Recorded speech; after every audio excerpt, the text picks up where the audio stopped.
If your lawn is super bumpy when you mow, you might not need a new lawn, you might just need to level it. Lawn leveling can be one of the most misunderstood topics in lawn care, especially for new homeowners. They're often wondering how much material to use, which material to use, sand, topsoil, compost, a mixture of both, and it can get often overwhelming. So we're gonna break it down simply so you can understand the direction that you need to take in your lawn. For starters, with an uneven lawn, when you're mowing, you're going to scalp certain parts of your lawn. You're gonna hit those high parts, scalp it down, and ultimately create an uneven or unhealthy growing surface for your turf, which in the long run is gonna cause you a lot of different problems and non-uniformity throughout your entire property. Not to mention, when you are mowing the lawn, it might feel like you're mowing in the middle of an earthquake. You're going, honestly, that's just not fun. Now, as for these low spots in your lawn, well, they hold water, which means you're gonna have a drainage problem, or you do have a drainage problem, which is going to ultimately just lead to a whole bunch of different problems revolving around compaction and getting that moisture out. Most notably, gonna cause some disease issues when the hot summer months come. More on that in another video. But these high spots, well, now we're back to scalping. That doesn't create a good scenario for anybody. It also appears I have a dandelion in my lawn. That's also a problem. So even if your grass looks healthy, it just looks a little rough. There's no uniformity. And here's the key. Lawn leveling isn't just a health thing. It's a cosmetic thing as well, improving the overall health of your lawn and also improving the overall enjoyability of the lawn. I think I just made up a word, but we're gonna run with it. Enjoyability. Now let's talk about timing, because that seems to be where most people mess it up. Now for cool season lawns like here in Michigan or in the upper transition zone, your best window is going to be early spring or early fall when the grass is growing, thriving, and can easily recover. You can even combine leveling with overseeding, but if you wait too long, you might not have enough time for your lawn to recover before the drought and the heat of summer hits. Now for warm season grasses, it's different. You want to level in late spring to early summer when the grass is greening up and the heat is starting to heat up, because that's when the grass is thriving, actively growing, and it can spread laterally. Oh, and one more thing, especially with something like zoysia, you don't want to overdo it. Light layers over time is the play here. I better get this back in the house before my wife notices. A quick recap first. For cool season grasses, early spring or early fall, or for warm season grasses, late spring or early summer. All right, let's talk about what you need to do and the steps you need to do in order to level your lawn correctly. Step one, you gotta mow it low. And I'm not talking about, not everybody needs to scalp it to absolute dirt, but try and get it down to as low as absolutely possible without scraping your dirt. This is gonna make leveling way easier when you're dragging the dirt, sand, whatever material you're gonna use. It's gonna be a lot less work. Next is the dethatching and the aeration. These are very important as well. You might think, I got a big lawn or I have a small lawn and I don't think I have that much thatch. Trust me, once you dethatch, you're getting up the debris out of the ground, and that way that leveling material that you're going to use is getting down onto the actual dirt. It's not creating a little gap there of dirt, thatch, dirt, or whatever medium you're gonna be using. We don't want that. That's not gonna be good for you. Now, some of you went out and you got a soil test, and the soil test is showing you that I have a lot of clay, or the CEC number is super high. Best way to correct that is aeration and then sand leveling. The sand is gonna sit inside of those holes that you just created, and it's actually gonna help break up that clay. Some people says it's turned into concrete. My lawn is not concrete right now, and I've been doing sand leveling for years. So it's gonna break up that compaction. It's gonna change the composition of your soil. Later on down the road, you're not gonna have as much clay. The drainage is gonna be better. So core aeration is going to be extremely important if your lawn has a lot of compaction issues. Now, I mentioned depending on what material you're going to use. So what is best for you? Sand, I like to go about anywhere from 1/2 inch and lower. This is for more of a fine tune. You're gonna use screen topsoil, and the screening part means that they're taking out the rocks, they're taking out big sticks about to 1/4 inch. This is for areas that are a lot bigger. So like this trench right here, leveling this out, I would come in and I would add topsoil, smooth it out, and then maybe in the fall or next year you come back and you put the sand cap on it. You can mix these. You can use a compost. You can mix topsoil and compost, or you can even use sand and compost. Compost alone is going to decompose, so adding that sand or topsoil gives it the nutrient component of the compost, but you get the leveling material of the topsoil or sand. And the biggest issue that I see most people make is they are multi-layering their mediums. So if you go and you want to do a heavy leveling, make sure you start off with the topsoil or the compost topsoil mix, about a 50-50. Then you can come back and you can add sand. Now the kicker is, once you add sand, you can never go back. You can never use topsoil again if you're going heavy, because you're gonna create these layers that nobody likes. The roots basically stop growing once they hit a certain medium, thinking there's nowhere else for them to grow. Don't do it if you don't have to. And one of the biggest golden questions is, how much material do I actually need? Well, that's pretty simple. You can go to earthandturf.com. They have a soil calculator. It tells you how much square footage you have. Type in how much you want to level it, so 1/2 inch, 1 inch.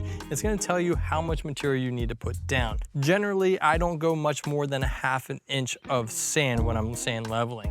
Topsoil, you can go as deep as you want, but go back to the very beginning of what I was saying. Make sure that you do all the steps prior to leveling correctly. So it's the scalping, it's the dethatching, it's the aeration, because if you go heavy, you don't want to create this big organic layer because you have a bunch of tall grass laying underneath of it. And one final thought is, if your lawn is truly that bumpy, I would just kill it all off, scalp it down low, and do a complete renovation. You could till it up and smooth it out, and then you might not even have to bring any material in. But make sure you do that in the fall, because that's the best time, or early spring, because that's the second best time. Once you have your material down, you need to spread it out evenly, hence the leveling part of the lawn. And in order to do that, there are some helpful tools that we have used over the years from our experience. And the biggest one that's helpful is this thing. It's a lawn leveling rake. You can find them anywhere. This particular one is from Landsea, but you can find them anywhere. But the concept is this: once you cut your grass short, put your material down, it will help find those low spots with the material for you, making it really easy to get that soil and material down where you want it versus piling up on the high parts, and you get that uniformity. Now, the one thing that I'll say with these is the larger the rake, the better, and that will help you find the low spots over a bigger area. For larger lawns, you can do this with a drag. Put it behind your mower, put some weight behind it, and if you don't want to go purchase or rent one of these, you could also just do this with a pallet or make your own, or do something that replicates this in a way to find that low spot for the material that you just spread out. Two other helpful tools other than the landscape rake or a drag that are helpful with lawn leveling projects to evenly spread your material is a regular push broom to really get that material in. That's more fine-tune and finishing, or a landscape rake, different than this kind of rake, where you have the metal tines on one side and it's a flat metal piece on the other, making it kind of that dual purpose tool to really do what you need to do depending on the material that you use. But regardless of the tools or the material that you're going to be using, the goal here is really simple. Evenly distribute the material to get into the grass canopy. For lighter leveling projects, you will definitely want to start seeing the grass blades pop through, and for heavier ones, well, some seed might be involved, so we're going to talk about that next. So like I just mentioned, for those larger leveling projects, you're going to have some seed involved to really get that uniformity that you want, and to ultimately fill in the more bare spots where you laid more material down for your lawn leveling project. And the big question that we get asked all the time is, do you seed before you level your lawn or after you level your lawn? What I mean that is before or after the material that you just laid. And it really makes sense to do it afterwards, and really here's why. The more you think about it, the more it just makes more sense. If you evenly distribute your seed before you put your lawn leveling material down, then all you have is clumps of material that now you have to go evenly distribute with your landscape rake, your leveling rake, your drag, and you're moving that material all around. And furthermore, underneath that material, you're moving all of that seed around as well. And ultimately, when your seed germinates, you're going to have a lot of non-uniformity throughout your lawn, more bare spots than maybe when you started with. So yes, afterwards for seeding, after you lay down your material, is and always will be the best time to do that. Now, we've got plenty of videos on how to seed and how to get proper seed to soil contact, but reminder that that is the name of the game. So when you are leveling, yes, we're going to have a lot of soil to get in contact with. However, we still want that seed to have proper seed to soil contact. So we recommend taking a rake and getting those grooves in, just going lightly back and forth, north, south, east, west, creating kind of a checkerboard pattern and creating those little grooves for the seed to fall into. Now, that alone will get you proper seed to soil contact, but if you want a bonus pro tip, we always recommend trying to roll this in with a lawn roller, one of those that you can put water in, put behind a mower, or hand push and pull throughout your lawn, depending on the size of your project, of course. Or if it's outside of that, just lightly raking this in to ultimately get more seed to soil contact than just laying it down on top of the soil. All right, now let's talk fertilizer to push all of the plant through the material we just laid and give the nutrients for our new grass seed that we just planted, if that is the case for you, the proper nutrients that it needs to mature and germinate to how we want it. So if you did seed, you're gonna wanna use a starter fertilizer, and oftentimes paired with a selective herbicide called Tenacity, with an active ingredient called mesotrione to help with weed prevention and control, oftentimes applied in a split application at the time of seeding and about 4 to 6 weeks post germination.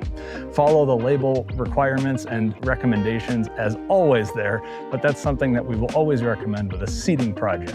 Now, if you didn't seed, you're gonna wanna use something with a quick release or like AMS or something like that, ammonium sulfate, to really promote that active growth in the plant of the existing grass, to push through that material, to get through and create that smooth layer to really ultimately achieve the goals that you want for your lawn leveling project. And last but not least, watering.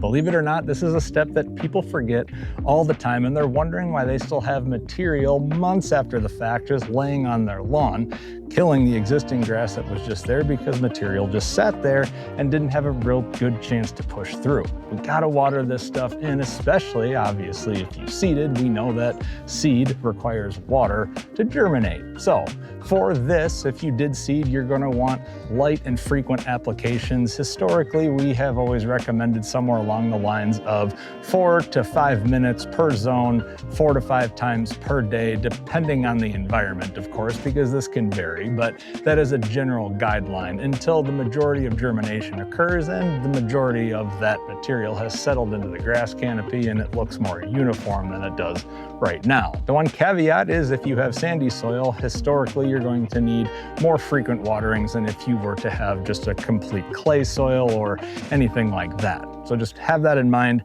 knowing what your soil composition is now, what material you just put down, and factor that in your watering schedule.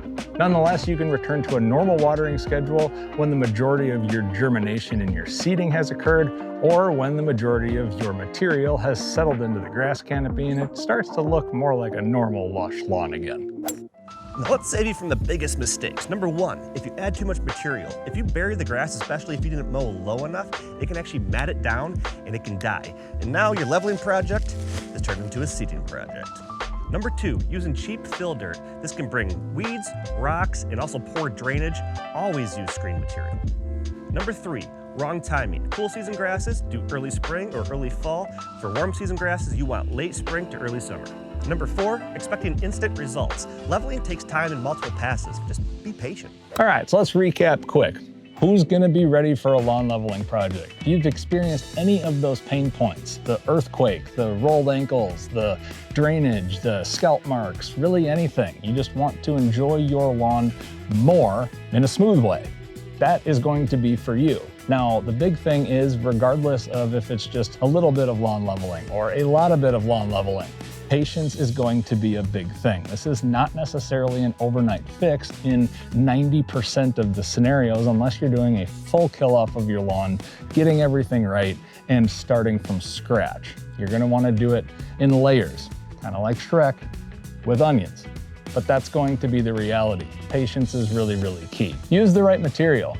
Obviously, that's probably the most important part. Your soil composition, where it's at now and where you want it to be, is really going to impact everything that we just talked about. Not only just how you enjoy it, but the overall health of your lawn. Specifically, depending on the environment that you have, noting your cultural practices and how you use your lawn. There's a lot to do with that and probably worth another video all within itself. But we covered the high points and the touch points here in this video. Before you go, check out all of our tools and resources below. grassguyshq.com, blogs, podcast episodes where we cover this topic a lot more in depth so you can have the best direction possible out in your lawn. If you have any questions, drop them down below. We'll try to get to them. Otherwise, we will see you on the next one.